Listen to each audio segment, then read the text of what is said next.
নমস্কাৰ মোৰ শিক্ষাৰ্থীসকল, মই প্ৰণৱ ইউটিউব চেনেল ফৰ এডুকেশ্যনৰ অন্য এটা ভিডিঅ'লৈ তোমালোক সকলোকে স্বাগতম জনাইছোঁ। মোৰ শিক্ষাৰ্থীসকল, আজি মই তোমালোকৰ মাজলৈ লৈ আহিছোঁ হায়াৰ ছেকেণ্ডাৰী ছেকেণ্ড ইয়াৰৰ তৰ্ক বিজ্ঞান আৰু দৰ্শন নামৰ বিষয়টোৰ দ্বিতীয় খণ্ড আৰু তৃতীয় অধ্যায় আগমনৰ বস্তুগত ভিত্তি। এই অধ্যায়টোৰ পৰা তোমালোকৰ ফাইনেলত আহিব পৰা 1 নম্বৰ আৰু 2 নম্বৰৰ কেইটামান প্ৰশ্নৰ উত্তৰ। তেতিয়াহ'লে আচোন পলম নকৰি আজিৰ ভিডিঅ'টো আৰম্ভ কৰোঁ।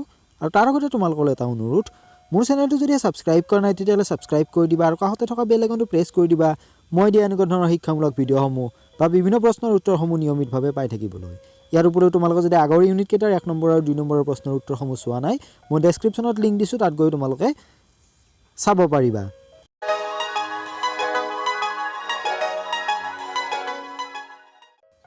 কুৱেশ্যন নম্বৰ 1, আগমনৰ বস্তুগত ভিত্তি কাক বোলে? যি ভিত্তিৰ ওপৰত নিৰ্ভৰ কৰি আগমনে সিদ্ধান্তৰ বস্তুগত সত্যতা প্ৰতিষ্ঠা কৰে তাক আগমনৰ বস্তুগত ভিত্তি বোলে। কুৱেশ্যন নম্বৰ 2, পৰ্যবেক্ষণ কি? নিৰীক্ষণ আৰু পৰীক্ষণ উভয়কে পৰ্যবেক্ষণ বুলি কোৱা হয়।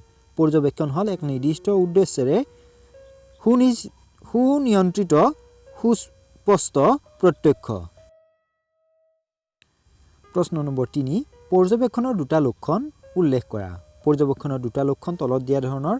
প্ৰথমটো হৈছে পৰ্যবেক্ষণ এক প্ৰকাৰৰ প্ৰত্যক্ষ। পৰ্যবেক্ষণত জ্ঞানেন্দ্ৰিয়ৰ লগত বস্তুৰ পোনপটীয়াকৈ বা প্ৰত্যক্ষভাৱে সংযোগ হয়। এই সংযোগৰ ফলত বস্তুটো সম্বন্ধে আমাৰ এটা ধাৰণা হয় আৰু তাৰ পৰা প্ৰত্যক্ষভাৱে আমাৰ জ্ঞান জন্মে। দ্বিতীয়টো হৈছে পৰ্যবেক্ষণ সদায় সুনিয়ন্ত্ৰিত। পৰ্যবেক্ষণ কৰোঁতে একোটা উদ্দেশ্য ৰাখি বিষয়বস্তু বাছি লোৱা হয়। অলাগতিয়াল বিষয়ৰ পৰা মনক আঁতৰাই আনি সতৰ্কতাৰে আৰু সুনিশ্চিতভাৱে কেৱল নিৰ্বাচিত বিষয়বস্তুক প্ৰত্যক্ষ কৰা হয়। এনে প্ৰত্যক্ষই হৈছে পৰ্যবেক্ষণ। কুৱেশ্যন নম্বৰ 4, নিৰ্ভুল পৰ্যবেক্ষণৰ কাৰণে জয়সীয়ে আগবঢ়োৱা প্ৰধান চৰ্ত তিনিটা কি কি? নিৰ্ভুল পৰ্যবেক্ষণৰ কাৰণে জয়সীয়ে আগবঢ়োৱা প্ৰধান চৰ্ত তিনিটা হ'ল বৌদ্ধিক চৰ্ত, শাৰীৰিক বা দৈহিক চৰ্ত আৰু নৈতিক চৰ্ত। প্ৰশ্ন নম্বৰ 5, পৰ্যবেক্ষণৰ বৌদ্ধিক চৰ্ত বুলিলে কি বুজা? শুদ্ধ পৰ্যবেক্ষণৰ বাবে পৰ্যবেক্ষকজন বৌদ্ধিকভাৱে সুস্থ হ'ব লাগিব, অৰ্থাৎ কাৰণটো জনাৰ আগতে ঘটনাটোৰ প্ৰতি তেওঁৰ মনোযোগ থাকিব লাগিব। নজনা কথা জনাৰ প্ৰতি থকা আগ্ৰহে পৰ্যবেক্ষকজনক পৰ্যবেক্ষণত আগবঢ়াই নিয়ে। গতিকে জ্ঞানৰ প্ৰতি থকা আগ্ৰহ বা অনুৰাগেই হ'ল পৰ্যবেক্ষণৰ বৌদ্ধিক চৰ্ত। কুৱেশ্যন নম্বৰ 6, পৰ্যবেক্ষণৰ নৈতিক চৰ্ত বুলিলে কি বুজা? উত্তৰটো এনেধৰণৰ, যিহেতু ইন্দ্ৰিয়সমূহক মনটোৱে শাসন কৰে, সেয়েহে শুদ্ধ পৰ্যবেক্ষণৰ কাৰণে মনটো নিৰ্দোষ বা সংস্কাৰমূলক হ'ব লাগিব। পূৰ্বধাৰণা, কুসংস্কাৰ, অন্ধবিশ্বাস, পক্ষপাতিত্ব আদিৰে ভৰপূৰ মন এটাই কেতিয়াও শুদ্ধ পৰ্যবেক্ষণ কৰিব নোৱাৰে।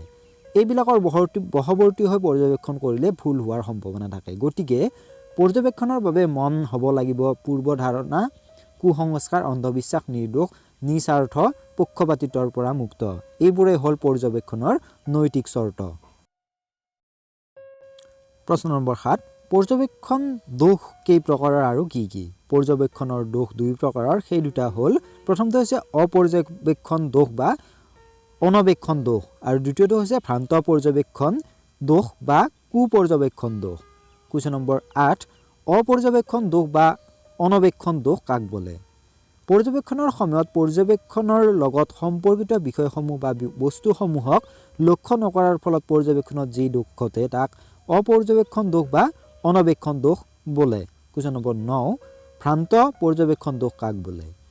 যি পৰ্যবেক্ষণত ভুল হয়, অৰ্থাৎ এটা বস্তুক আন এটা বেলেগ বস্তু বুলি ভাবা হয়, তেনে পৰ্যবেক্ষণক ভ্ৰান্ত পৰ্যবেক্ষণ দোষ বোলে।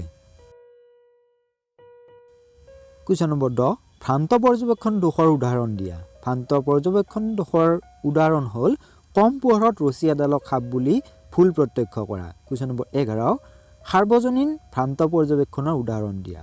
সাৰ্বজনীন ভ্ৰান্ত পৰ্যবেক্ষণৰ উদাহৰণ হ'ল ৰেলেৰে যাওঁতে সন্মুখৰ বস্তুবোৰক বেগাই বিপৰীত ফালে যোৱা যেন দেখা।